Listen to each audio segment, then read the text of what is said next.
Marks something of a victory for Rebel Media and the team at Hopkins World in the telling of truth not being told. In February, I was in South Africa reporting on the slaughter of white farmers by black gangs. I took a fall in the streets of Pretoria and dislocated my left arm, forcing it behind the socket. I remain eternally grateful to the private paramedics who were on the scene within 10 minutes and injected me with medical grade ketamine to relieve the pain before taking me to hospital to have my arm relocated. Ketamine is a drug typically used to deal with gunshot and stab wounds on the street or on the battlefield. But the mainstream press chose to ignore all these details, just as they ignored all my journalistic endeavours in South Africa, exposing the rape, torture and murder of white South African farmers and their families. But suddenly, when I was clearly in distress, the bottom-feeding British press were interested.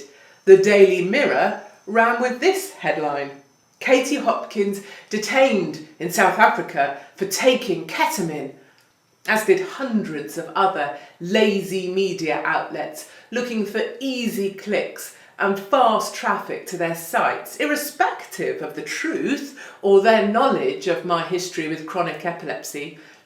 Sky News even made Katie Hopkins collapses after taking ketamine one of their top stories. And for absolute clarity, I've never taken ketamine, have never used any drugs not specifically administered to me by medical professionals.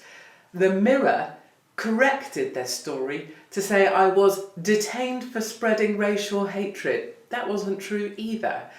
I have never been formally held, arrested or charged with any form of racial hatred or incitement, ever.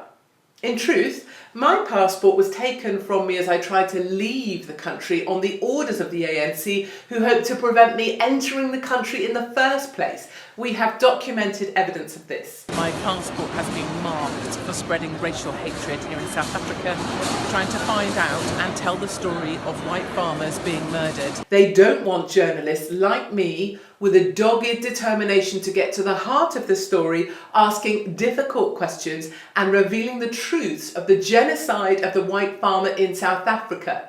Land expropriation without compensation translates very differently at the hands of black gangs on the ground. There are three things I wanted you to know. Firstly, beware of the mainstream media. The pressure for clicks and hits has removed any shred of integrity from their sad world of recycled copy online. When did they actually invest money, sweat and tears to investigate anything, as I have done? Secondly, if investigating the slaughter of white farmers in South Africa makes me a racist, then it's a label I wear with pride. For every baby burned in a bath of boiling water, for every wife raped, for every elderly lady tortured with a hot iron by the gangs, the victims and survivors matter much more than any names I'm called.